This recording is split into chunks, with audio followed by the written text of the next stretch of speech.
नमस्कार, मैं हूं दिव्या बिहारी। न्यूज में आपका स्वागत है। आज है 13 दिसंबर, दिन शुक्रवार। खबरों की ओर बढ़ने से पहले एक नजर सुर्खियों पर। आज आयोजित होगी बीपीएससी 70वीं की पीटी परीक्षा। बिना बारकोड स्कैनिंग के नहीं मिलेगा प्रवेश। गलत उत्तर पर अंक काटने की नीति में हुआ है बदलाव। बिहार में होगा डिजिटल कॉर्प सर्वे। 36 जिलों के 18,000 गांव हुए चिन्हित। सर्वे से फसलों का होगा सही आकलन। धान की ऑनलाइन एडवांस बुकिंग हुई शुरू। पैक्स में धान बेचने के लिए करवानी होगी बुकिंग। सहायता के लिए हेल्पलाइन नंबर भी हुआ जारी। सरस मेला में राजस्व विभाग ने लगाया स्टॉल पर मिलेंगे राजस्व नक्शे। कैथीलिपि की किताबें भी होंगी 50 रुपए में उपलब्ध। क्या फोन की भी होती है एक्सपायरी डेट? अगर हाँ तो फोन की एक्सपायरी डेट कैसे करें पता? जानिए तरीका। साउथ अफ्रीका के खिलाड़ी ने रोहित शर्मा पर साधा निशाना। भारतीय कप्तान को बताया ओवरवेट। दूसरे टेस्ट में भी रोहित का रहा खराब फॉर्म। शिक्षा संबंधित समस्याओं के लिए टोल फ्री नंबर हुआ जारी। स्कूल के आधारभूत संरचना से संबंधित कर सकते हैं शिकायत। छात्र योजना से भी जुड़ी परेशानी के लिए टोल फ्री नंबर जारी। चले बढ़ते अब तक के 25 बड़ी खबरों की ओर विस्तार से। सीडीएस भर्ती के लिए यूपीएससी द्वारा नोटिफिकेशन जारी किया गया है। इच्छुक उम्मीदवार इसके आधिकारिक वेबसाइट upsconline.nic.in पर जाकर आवेदन कर सकते हैं। आवेदन प्रक्रिया शुरू है और आवेदन करने की अंतिम तारीख 31 दिसंबर है। इस भर्ती के लिए जरूरी है कि उम्मीदवारों ने किसी मान्यता प्राप्त संस्थान से इंजीनियरिंग किया हो या 12वीं फिजिक्स और मैथ के साथ पास किया हो। भर्ती से संबंधित सटीक और अधिक जानकारी के लिए आप इसके आधिकारिक वेबसाइट और अधिसूचना को देख सकते हैं। धान की ऑनलाइन एडवांस बुकिंग सेवा बिहार में शुरू हो गई है, जिससे किसान पैक्स में अपनी धान बेचने के लिए पहले से बुकिंग करवा सकते हैं। धान खरीद की बुकिंग के लिए किसान निबंधन संख्या डालकर फॉर्म भरना होगा। यदि रजिस्ट्रेशन नहीं हुआ है तो पहले रजिस्ट्रेशन करवाना जरूरी है। इस प्रणाली का उद्देश्य धान खरीद में पारदर्शिता लाना है। किसान अपनी पसंदीदा तारीख पर धान बेच सकते हैं और बुकिंग के बाद संबंधित पैक्स और अधिकारियों को जानकारी मिल जाएगी। इस प्रक्रिया को सहकारिता विभाग के ई सहकारी पोर्टल पर किया जा सकता है, जहां किसान बिक्री योग्य धान की मात्रा और तारीख डाल सकते हैं। इससे धान खरीद की निगरानी बेहतर होगी और किसी भी शिकायत पर तुरंत कार्रवाई की जा सकेगी। किसानों को सहायता के लिए कंट्रोल रूम नंबर 0612220693 पर संपर्क करने की सुविधा भी दी गई है। बिहार लोक सेवा आयोग यानी बीपीएससी की 70वीं पीटी परीक्षा आज आयोजित होगी। परीक्षा दोपहर 12 बजे से 2 बजे तक एक पाली में होगी और केंद्रों पर 11 बजे के बाद किसी का प्रवेश नहीं मिलेगा। सुरक्षा कारणों से जैमर लगाए जाएंगे और परीक्षा प्रक्रिया की निगरानी सीसीटीवी से होगी। अभ्यर्थियों को बारकोड स्कैनिंग के बाद ही प्रवेश मिलेगा और यदि स्कैनिंग में कोई गड़बड़ी पाई जाती है तो उन्हें परीक्षा में बैठने से रोका जा सकता है। मोबाइल लेकर परीक्षा कक्ष में प्रवेश पर पाबंदी होगी और कदाचार करने पर 5 साल के लिए आयोग की परीक्षाओं से वंचित कर दिया जाएगा। इसके अलावा परीक्षा में गलत उत्तर पर अंक काटने की नीति में भी बदलाव किया गया है, जिसमें अब 3 गलत उत्तर पर 1 अंक काटे जाएंगे। ध्यान रखें, अभ्यर्थियों को परीक्षा केंद्र में घड़ी या किसी तरह के इलेक्ट्रॉनिक सामान ले जाने पर प्रतिबंध रहेगा। अभ्यर्थी अपने साथ जरूरी दस्तावेजों में एडमिट कार्ड की हार्ड कॉपी, वैध फोटो पहचान पत्र और पासपोर्ट साइज फोटो लेकर जाएं। बिहार सरकार ने प्रशासनिक सेवा यानी बीएएस के अधिकारियों के लिए बड़ा कदम उठाया है। अब अधिकारियों को अपनी सर्विस बुक की पूरी जानकारी ऑनलाइन अपलोड करनी होगी। सामान्य प्रशासन विभाग ने सभी बीएएस अधिकारियों को सेवा इतिहास पोर्टल पर अपनी सेवा से जुड़ी सभी जानकारी अपलोड करने का निर्देश दिया है। इस प्रक्रिया के तहत अधिकारियों को अपने सभी अभिलेखों और प्रमाण पत्रों की हार्ड कॉपी और सॉफ्ट कॉपी जैसे शैक्षिक प्रमाण पत्र, स्थानांतरण अधिसूचना, प्रभार ग्रहण त्याग आदि तैयार करने होंगे और पेनड्राइव से संधारित करके सामान्य प्रशासन विभाग पटना में जमा करनी होगी। विभाग का उद्देश्य अधिकारियों की जानकारी में पारदर्शिता सुनिश्चित करना है ताकि पूरा डेटा ऑनलाइन उपलब्ध हो सके। बीते दिन मुख्यमंत्री नीतीश कुमार ने एक अन्य मार्ग से राज्य के 109 मुफ्त औषधि वाहनों को हरी झंडी दिखाकर रवाना किया है। इन वाहनों के माध्यम से सरकारी स्वास्थ्य संस्थानों, खासकर दूर दराज के क्षेत्रों में निःशुल्क औषधियों की आपूर्ति सुनिश्चित की जाएगी। इस पहल का उद्देश्य समाज के गरीब और वंचित वर्ग तक स्वास्थ्य सेवाएं पहुंचाना है। अब ग्रामीण इलाकों में भी दवाओं की निरंतर उपलब्धता सुनिश्चित होगी, जिससे नागरिकों को समय पर इलाज मिल सकेगा। ये योजना स्वास्थ्य बिहार मिशन का हिस्सा है, जिसमें सुदूर क्षेत्रों में जीपीएस से लैस औषधि वाहनों द्वारा दवाओं की आपूर्ति की जाएगी। इस अवसर पर उप मुख्यमंत्री सम्राट चौधरी, स्वास्थ्य मंत्री मंगल पांडे सहित कई अन्य अधिकारी उपस्थित थे। बिहार सरकार अपने अधिकारियों के कौशल विकास के लिए नए कदम उठा रही है। इस कड़ी में भारतीय प्रशासनिक सेवा, पुलिस सेवा, वन सेवा और इंजीनियरिंग सेवा के अधिकारियों को पर्वतारोहण, स्पोर्ट्स क्लाइंबिंग और ट्रैकिंग का प्रशिक्षण दिया जाएगा। ये प्रशिक्षण बिहार लोक प्रशासन एवं ग्रामीण विकास संस्थान यानी बिपार्ड द्वारा आयोजित किया जा रहा है। बिपार्ड के महानिदेशक के पाठक ने सभी विभागों के अधिकारियों को पत्र लिखकर इस प्रशिक्षण के बारे में जानकारी दी। ये प्रशिक्षण हिमालयन पर्वतारोहण संस्थान दार्जिलिंग में 5 दिवसीय शिविर के रूप में होगा। अधिकारियों को विभागीय प्रमुख की अनुमति से आवेदन करना होगा। पर्वतारोहण के दौरान शारीरिक और मानसिक तैयारी, सुरक्षा उपायों और विशेष उपकरणों की आवश्यकता होती है। बिहारी बर्थडे स्पेशल में आज हम बात करेंगे संजय लाल के बारे में। इनका जन्म आज के दिन वर्ष 1940 में बिहार के पटना में हुआ था।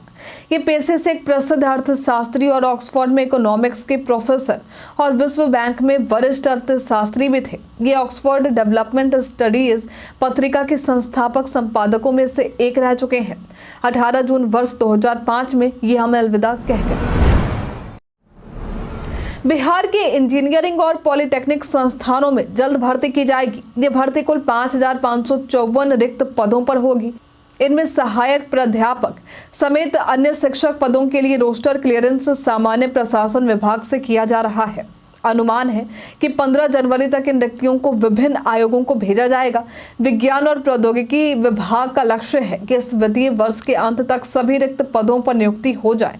राज्य में 38 इंजीनियरिंग के कॉलेज और 46 पॉलिटेक्निक संस्थान हैं। अब तक 2,729 पदों की रिक्ति विभिन्न आयोगों को भेजी जा चुकी है, जबकि 2,825 पदों की रिक्ति भेजने की प्रक्रिया चल रही है। मंत्री सुमित कुमार सिंह ने कहा है कि जल्द सभी पदों पर नियुक्ति कर ली जाएगी। बिहार में पर्यटन को बढ़ावा देने के लिए सहरसा जिले में मत्स्य गंधा झील के पास राजगीर के तर्ज पर दूसरा ग्लास ब्रिज बनेगा, जिसके लिए 97.61 करोड़ रुपए मंजूर किए गए हैं। इसके अलावा कैमूर जिले के करमचट में इको टूरिज्म एडवेंचर हब के लिए 49.51 करोड़ रुपए स्वीकृत हुए हैं। उप मुख्यमंत्री सम्राट चौधरी ने कहा है कि इन परियोजनाओं से बिहार में पर्यटन को बढ़ावा मिलेगा, लोगों को रोजगार मिलेगा और राज्य में विकास होगा। सहरसा में बनने वाला ग्लास ब्रिज राज्य का दूसरा ग्लास ब्रिज होगा, जिससे पर्यटन और अर्थव्यवस्था को मजबूती मिलेगी। साथ ही यहाँ 22 आकर्षक संरचनाएं भी विकसित होंगी। किसानों को फसल विशेष योजना का लाभ समय पर मिल सके, इसके लिए सरकार डिजिटल क्रॉप सर्वे कराएगी। रबी फसल के लिए बिहार के 36 जिलों के 18,000 गांव चिन्हित हुए हैं। कृषि विभाग ने इस विषय पर एक कार्यशाला का आयोजन किया, जिसका उद्घाटन राजस्व विभाग के अपर मुख्य सचिव दीपक कुमार सिंह ने किया था। उन्होंने डिजिटल क्रॉप सर्वे को महत्वपूर्ण बताया, जिससे किसानों की जमीन का वैज्ञानिक डेटा मिलेगा और योजनाओं का सही लाभ मिल सकेगा। कृषि विभाग को यह निर्देश दिया गया है कि लाभ केवल उन्हीं किसानों को दिया जाए जिनका भू अभिलेख आधार से लिंक हो। इस सर्वे से फसलों का सही आकलन होगा और नीति निर्धारण में मदद मिलेगी।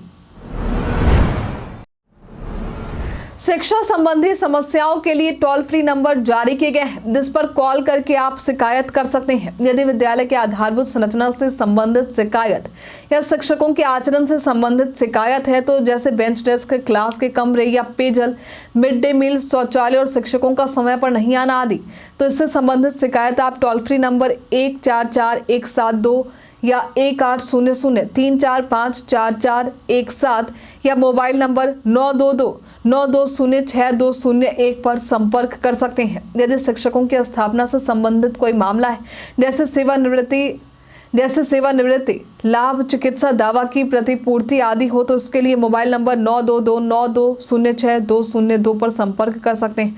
यदि छात्र छात्राओं की योजना से संबंधित कोई शिकायत है, जैसे कन्या उत्थान योजना, साइकिल योजना, पाठ्य पुस्तक या छात्रवृत्ति से संबंधित कोई शिकायत, तो इसके लिए मोबाइल नंबर 9229206203 पर संपर्क कर सकते हैं।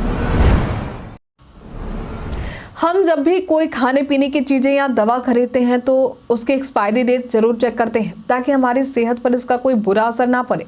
लेकिन क्या आपने कभी सोचा है कि आपका फ़ोन भी एक्सपायर हो सकता है? अगर नहीं तो आपको बता दें कि फ़ोन की भी एक्सपायरी डेट होती है। फ़ोन की एक्सपायरी डेट उसकी मैन्युफैक्चरिंग डेट से तय होती है, ना कि खरीदने के दिन से। आमतौर पर फ़ोन की उम्र करीब 2.5 साल होती है, हालांकि ये ब्रांड के हिसाब से बदलती है।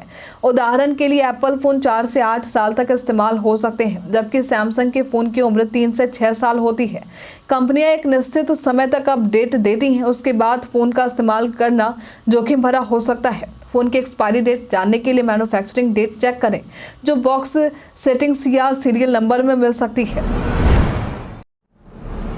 राजस्व एवं भूमि सुधार विभाग ने आम जनता को अपनी सेवाओं से अवगत कराने और उन्हें लाभ पहुंचाने के लिए बिहार सरस मेला में गुरुवार से एक स्टॉल लगाया है। इस स्टॉल पर विभाग राजस्व नक्शे और विभिन्न ऑनलाइन सेवाओं जैसे ई मापी, परिमार्जन प्लस, दाखिल खारिज आदि की सुविधा प्रदान करेगा। इसके अलावा कैथीलिपि की पुस्तिका भी 50 रुपए में दी जाएगी, उपलब्ध होगी। विभाग ने ये कदम जनता की मांग पर उठाया है, क्योंकि पहले पटना पुस्तक मेला और सोनपुर मेला में भी विभाग ने इसी प्रकार के स्टॉल लगाए थे।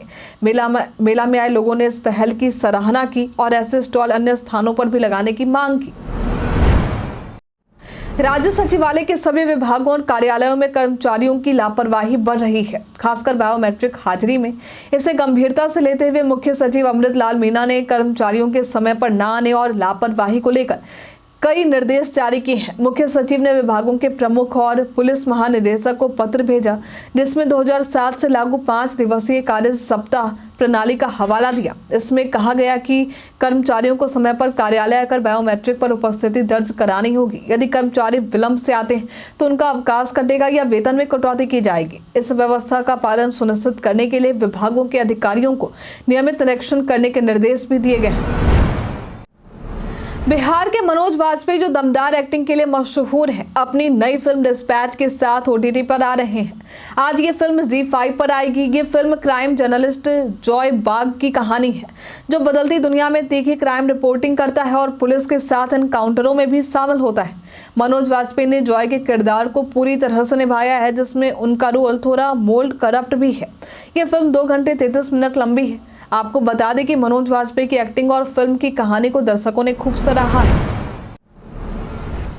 बिहार में पछुआ हवा की वजह से तापमान में गिरावट देखने को मिल रही है। तापमान में गिरावट के साथ ही ठिठुरन भी बढ़ चुकी है। प्रदेश में आज का मौसम शुष्क रहने की संभावना है। आज कैमूर और रोहतास जिले में 1 या 2 स्थानों पर शीतलहर होने की संभावना जताई गई है। इसे लेकर येलो अलर्ट भी जारी किया गया है। प्रदेश में आज का अधिकतम तापमान 24 से 26 डिग्री और कुछ जगहों पर 22 से 24 डिग्री रहने की संभावना है।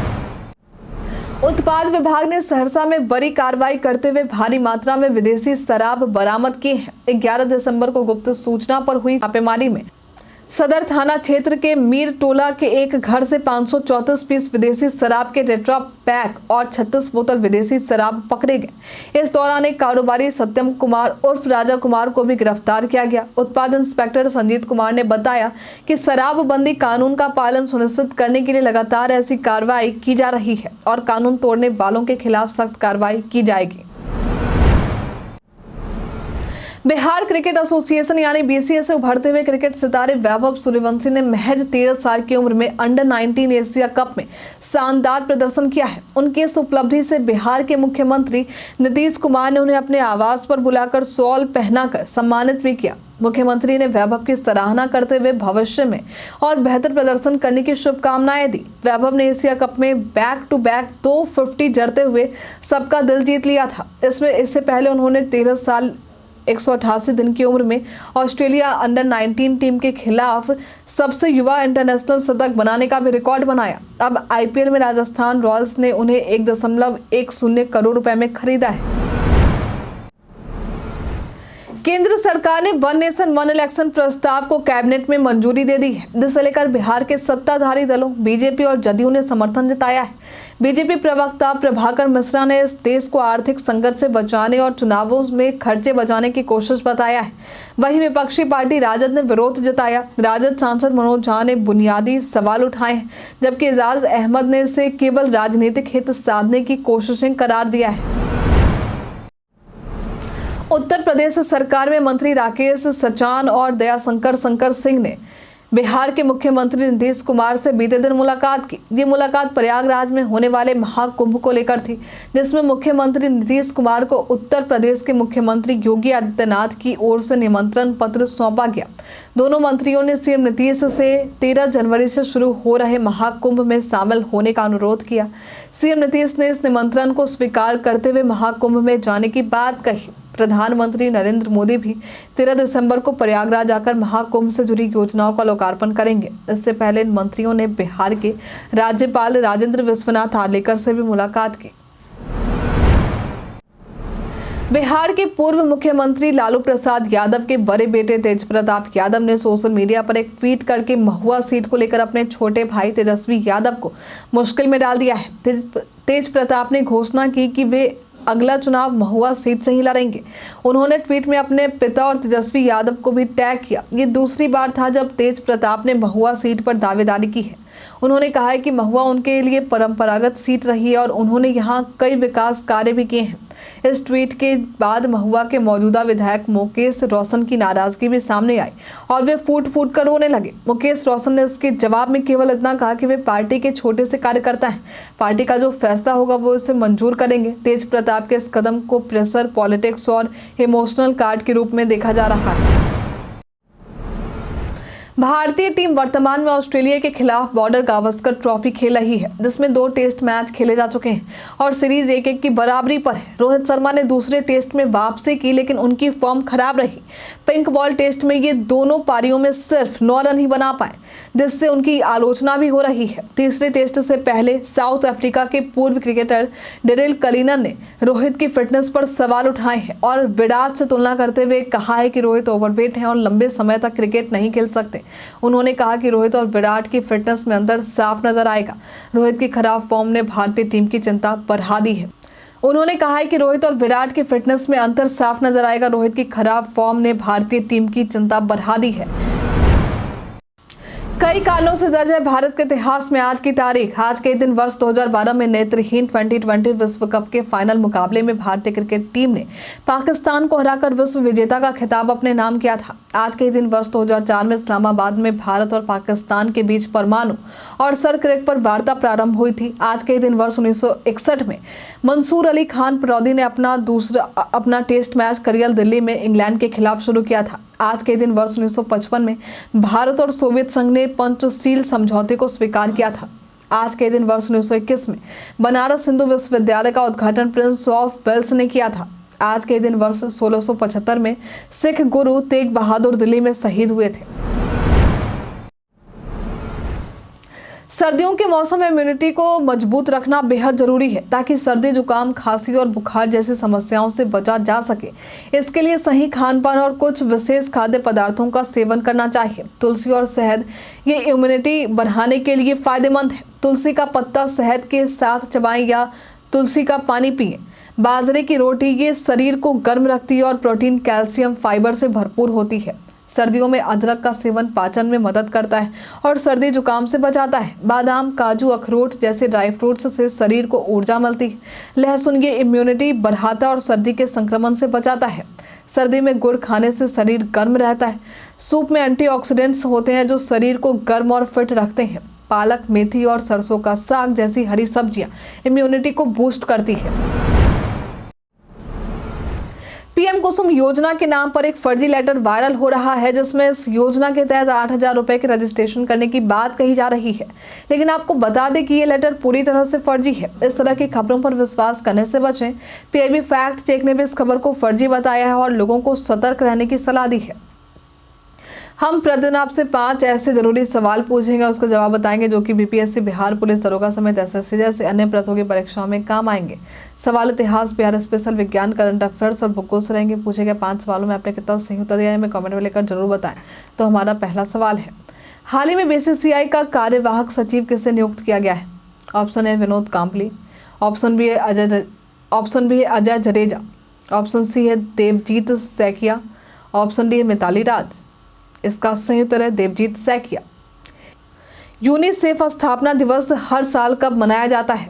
ऑप्शन ए है 10 दिसंबर, ऑप्शन बी 11 दिसंबर, ऑप्शन सी है 12 दिसंबर, ऑप्शन डी है 13 दिसंबर। इसका सही उत्तर है 11 दिसंबर। ईगल नेस्ट बर्ड फेस्टिवल हर साल किस राज्य में मनाया जाता है? ऑप्शन है असम, ऑप्शन बी है अरुणाचल प्रदेश, ऑप्शन सी है मेघालय, ऑप्शन डी है त्रिपुरा। इसका सही उत्तर है अरुणाचल प्रदेश। बिहार के किस क्रिकेट खिलाड़ी ने 18 फरवरी 2022 को अपने पहले ही प्रथम श्रेणी में मैच क्रिकेट में 13 शतक जड़कर विश्व रिकॉर्ड बना दिया? ऑप्शन ए है ईशान किशन, ऑप्शन बी है अनुनय नारायण सिंह, ऑप्शन सी है शकीबुल गनी, ऑप्शन डी है आशुतोष अमन। इसका सही उत्तर है शकीबुल गनी। मक्का उत्पादन में देश में बिहार का स्थान कौन सा है? ऑप्शन है प्रथम, ऑप्शन बी है द्वितीय, ऑप्शन सी है तीसरा, ऑप्शन डी है छठा। इसका सही उत्तर है दूसरा। बीते दिन हमारे द्वारा पूछे गए सवाल का आप लोगों में से बहुत सारे लोगों ने अपना जवाब हमें हमारे कमेंट सेक्शन बॉक्स में लेकर दिया है। जिन्होंने हमारे द्वारा पूछे गए सवाल का जवाब देने के नाम है दीपक, मोतीलाल कुमार, शिव शक्ति, कृष्णा प्रसाद, वेद प्रकाश सिंह, अरशद अंसारी, राजकिशोर महतो, कुश कुमार यादव, सूरज कुमार, नरेंद्र कुमार, शशि कुमार, मोहम्मद जेम्स, मोहम्मद जाकिर हुसैन, विजय कुमार, रोशन कुमार, अनवर करीम खान, मुन्ना प्रसाद। इसी के साथ बढ़ते हैं आज के सवाल की ओर। आज का सवाल है, सर्दियों के मौसम में आपका पसंदीदा भोजन कौन सा है? आप अपना जवाब हमें कमेंट में लिखकर जरूर बताइए। आज के लिए इतना ही। बिहार के तमाम खबरों के साथ बने रहने के लिए देखते रहे बिहारी न्यूज। और साथ ही अगर आप यूट्यूब से देख रहे हैं तो चैनल को लाइक करना और सब्सक्राइब करना। अगर आप फेसबुक से देख रहे हैं तो पेज को फॉलो करना ना भूलें। धन्यवाद।